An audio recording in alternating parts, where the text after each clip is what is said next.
49वां सर्ग।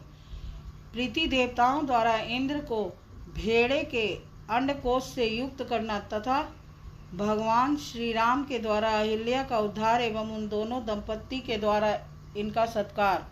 तदंतर इंद्र अंडकोश से रहित होकर बहुत डर गए। उनके नेत्रों में त्रास आ गया। वे अग्नि आदि देवताओं, सिद्धों, गंधर्वों और चारणों से इस प्रकार बोले। देवताओं, महात्मा गौतम की तपस्या में विघ्न डालने के लिए मैंने उन्हें क्रोध दिलाया है। ऐसा करके मैंने यह देवताओं का कार्य ही सिद्ध किया है। मुनि ने क्रोध पूर्वक भारी शाप देकर मुझे अंडकोश से रहित कर दिया और अपनी पत्नी का भी परित्याग कर दिया। इससे मेरे द्वारा उनकी तपस्या का अपहरण हुआ। यदि मैं उनकी तपस्या में विघ्न नहीं डालता तो वे देवताओं का राज्य ही छीन लेते। अतः ऐसा करके मैंने देवताओं का ही कार्य सिद्ध किया है। इसलिए श्रेष्ठ देवताओं, तुम सब लोग ऋषि समुदाय और चारणगण मिलकर मुझे अंडकोश से युक्त करने का प्रयत्न करो। इंद्र का यह वचन सुनकर मरुदगणों सहित अग्नि आदि समस्त देवता,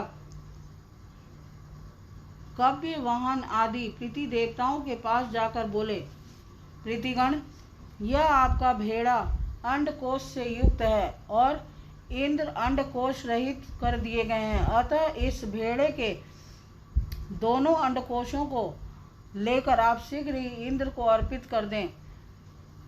अंडकोश से रहित किया हुआ यह भेड़ा इसी स्थान में आप लोगों को परम संतोष प्रदान करेगा। अतः जो मनुष्य आप लोगों की प्रसन्नता के लिए अंडकोश रहित भेड़ा दान करेगा, उन्हें आप लोग उस दान का उत्तम एवं पूर्ण फल प्रदान करेंगे।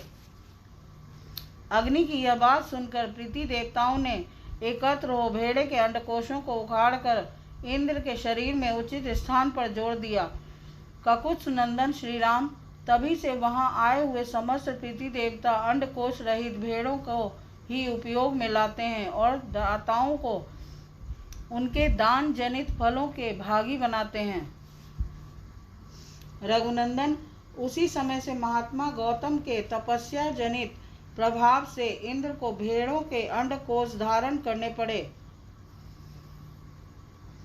महातेजस्वी श्री राम, अब तुम पुण्य कर्मा महर्षि गौतम के इस आश्रम पर चलो और इन देव रूपिणी महाभागा अहिल्या का उद्धार करो।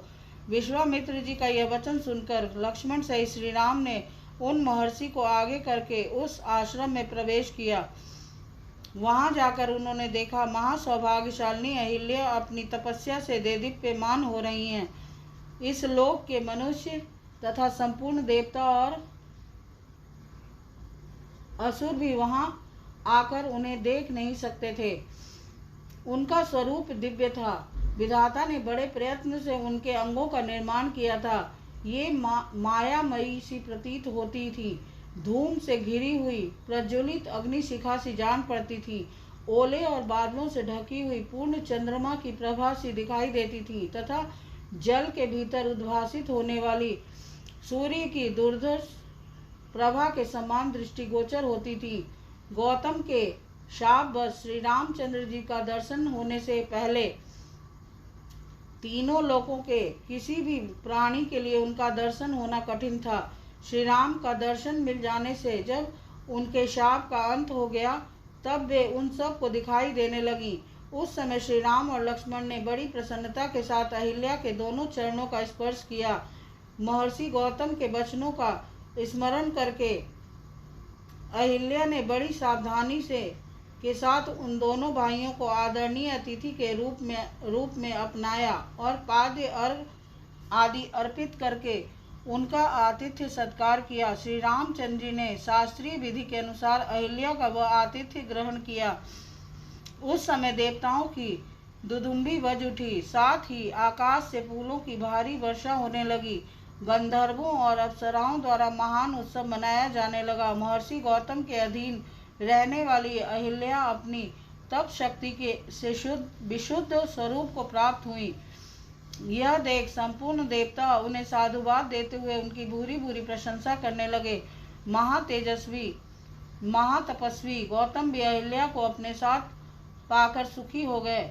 उन्होंने श्री राम की विधिवत पूजा करके तपस्या आरंभ की। महामुनि गौतम की ओर से विधि पूर्वक उत्तम पूजा आदर सत्कार पाकर श्री राम भी मुनिवर विश्वामित्र जी के साथ मिथिलापुरी को चले गए। इस प्रकार श्री वाल्मीकि निर्मित आदि रामायण आदि काव्य के बाल कांड में 49वां सर्ग पूरा हुआ। बोल सियापति रामचंद्र की जय।